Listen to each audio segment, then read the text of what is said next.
आज हम विचार दर्शन में एक नए विषय के साथ उपस्थित हुए हैं।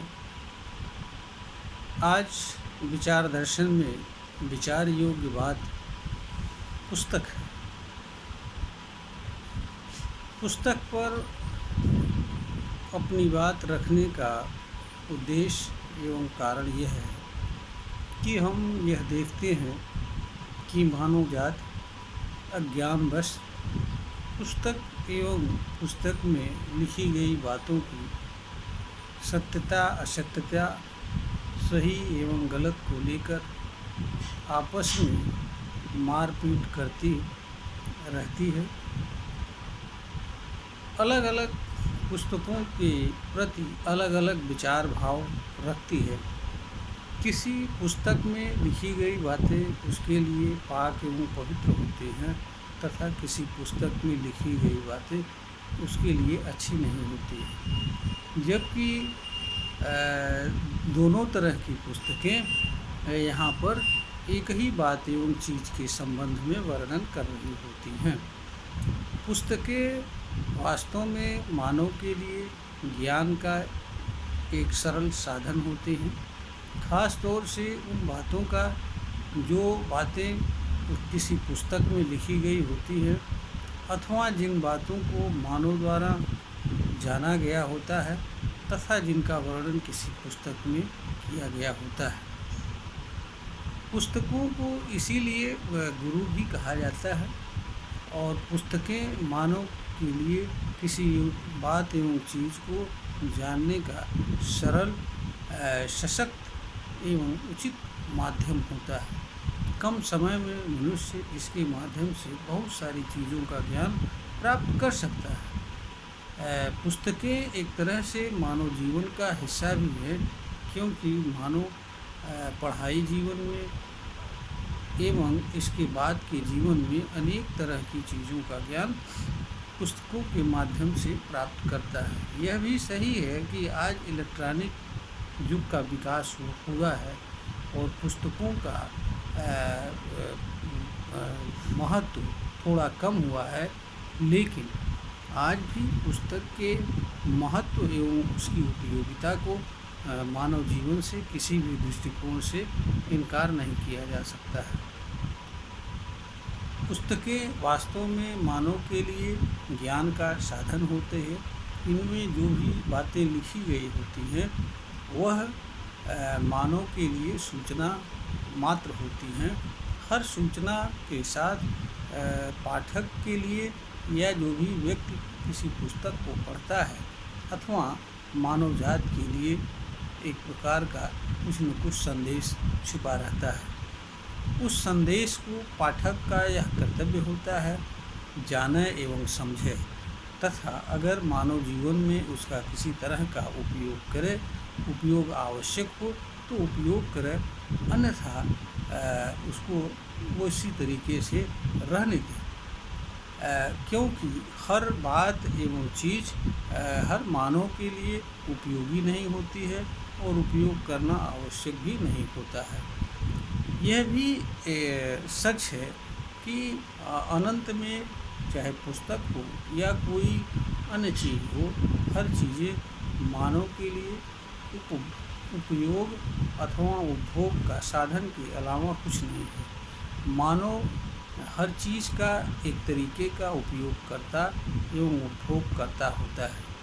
यहाँ तक कि मानव का शरीर, मानव का बुद्धि, तर्क, विवेक, अंतःकरण आदि सभी चीज़ें भी मानव के लिए उपयोग अथवा उपभोग के साधन मात्र होते हैं। मानव का शरीर एवं उसकी इंद्रियां भी मानव के लिए ज्ञान, उपयोग एवं भोग के साधन होते हैं।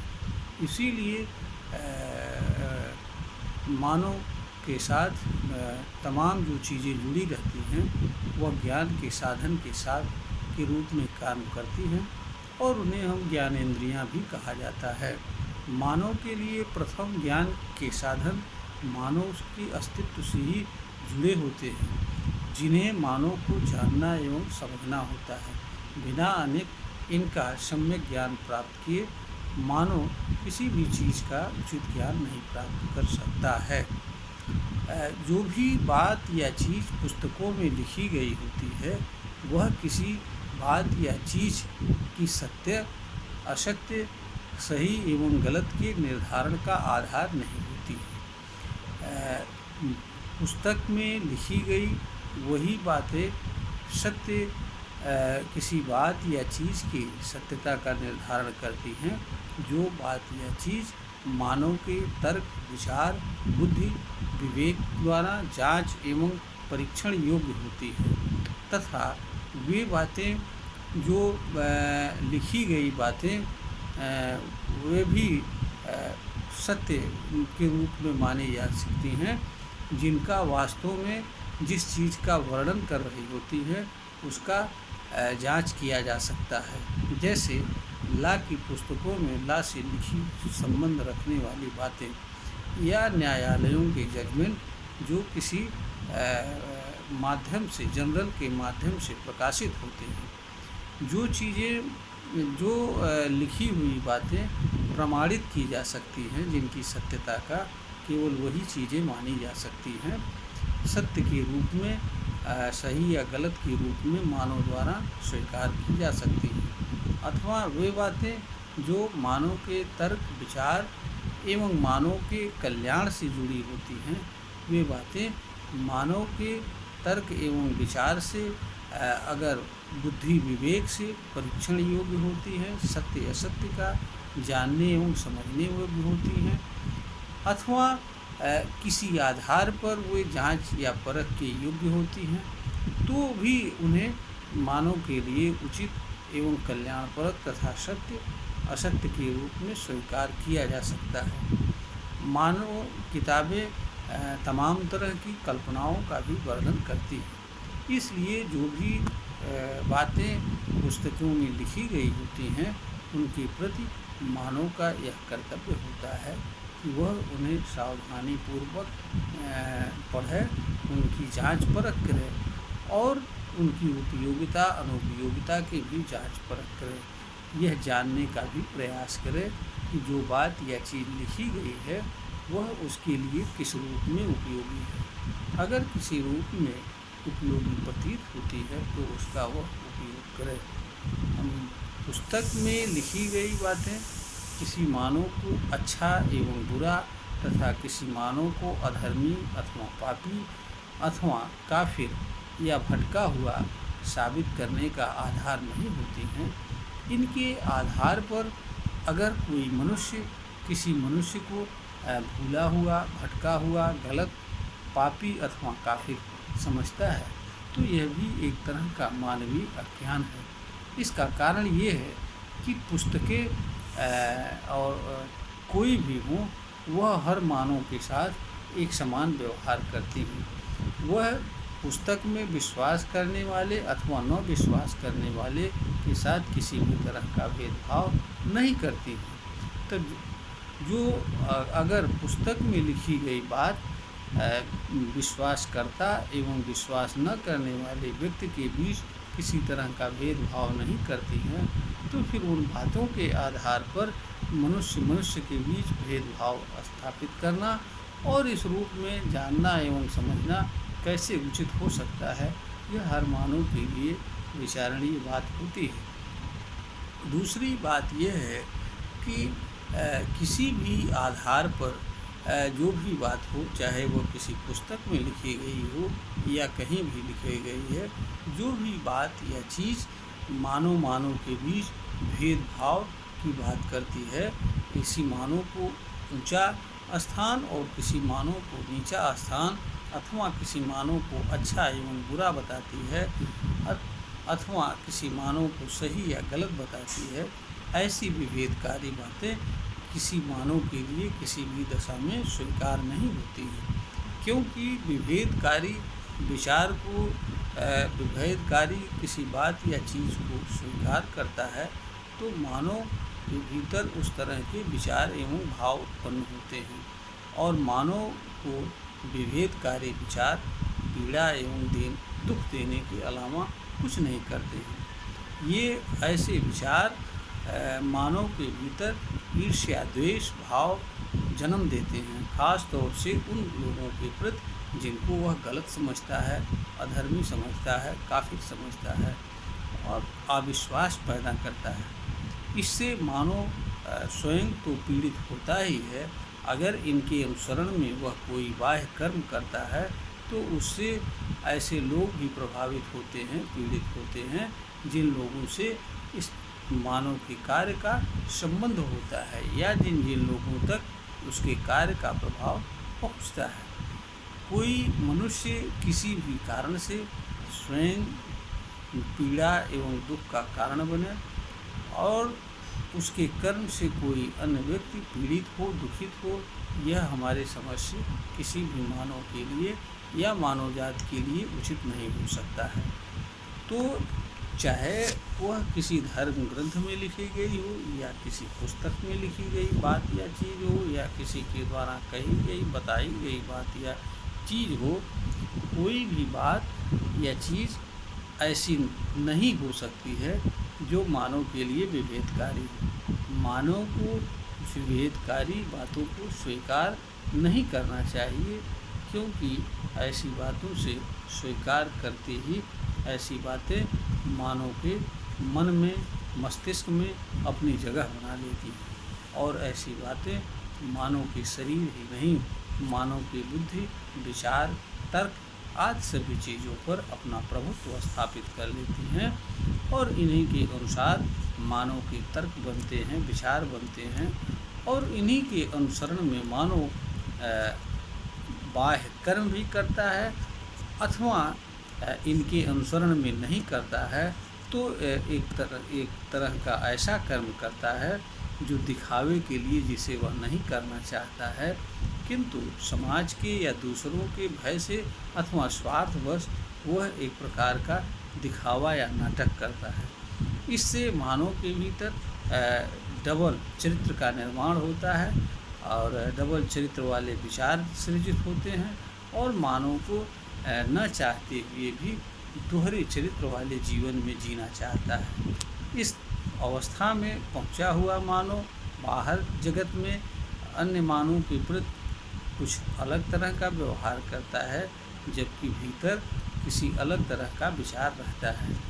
तो जहाँ पर मानव को अपने बाह्य जगत में अलग तरह का कर्म करना पड़ता हो, जबकि उसी बात एवं चीज़ के भीतर उसके अंदर बैठा हुआ विचार एवं भाव भिन्न होता है, तो मानव को इस तरह के दुष्प्रभाव को भी सहन करना पड़ता है। ऐसी चीज़ें मानव के लिए पीड़ा एवं दुख का कारण बनती हैं। यहाँ पर यह भी ध्यान देने योग्य बात है कि एक मानव अन्य मानव को अथवा मानव समाज को वही चीज़ें दे सकता है जो चीज़ें उसके पास होती हैं।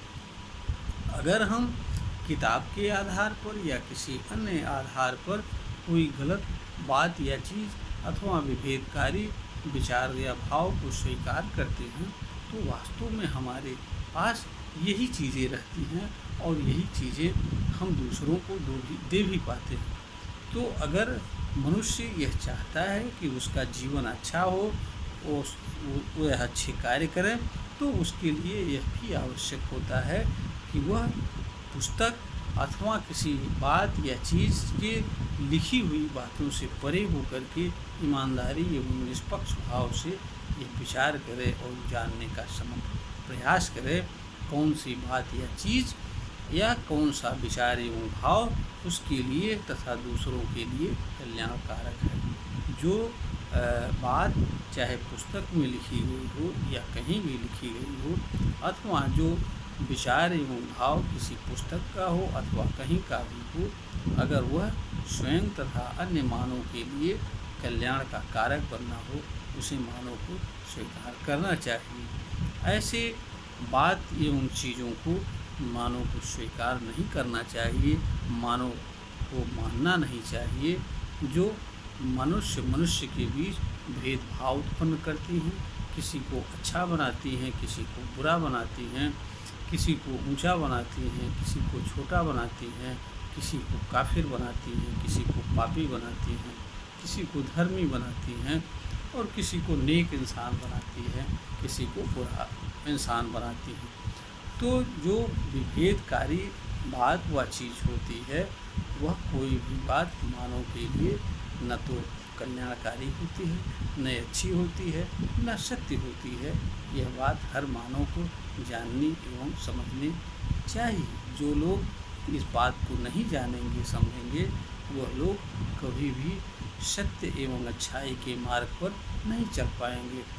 तो किताबें मानव के उपयोग का साधन होती हैं। यह मानव के लिए मानव के माध्यम से मानव के समक्ष अवतरित होती है। इनका मानव के अलावा किसी अन्य चीज़ के लिए कोई उपयोग नहीं होता है। यह मानव के ज्ञान, उपयोग एवं उपभोग का साधन मात्र होती है। कोई भी साधन जिसे मनुष्य द्वारा उपयोग किया जाना होता है, वह मानव के जीवन एवं उससे मूल्यवान नहीं हो सकता है। यह बात हर मानव को जाननी एवं समझनी चाहिए। चाहे पुस्तक में लिखी गई बातें ईश्वरीय संदेश हो, वाणी हो अथवा कथन हो, या किसी भी साधन से आई हुई है, उनका मानव एवं उसके जीवन के अलावा अन्य कोई महत्व नहीं होता है। इसलिए ऐसी बातें मानव एवं उसके जीवन से मूल्यवान नहीं होती हैं, और कोई भी ऐसी बात या चीज़ मानव के लिए अच्छी नहीं हो सकती है जो मानव के बीच भेद उत्पन्न करती है, अथवा मानव समाज के लिए मारपीट एवं झगड़े का कारण बनती है, या जो मानव समाज को अज्ञान की तरफ ले जाने वाली होती है। तो पुस्तकों में जो भी बातें लिखी गई होती हैं, वह मानव के लिए सूचना मात्र होती हैं। उसमें मानव के लिए संदेश जुड़ा होता है।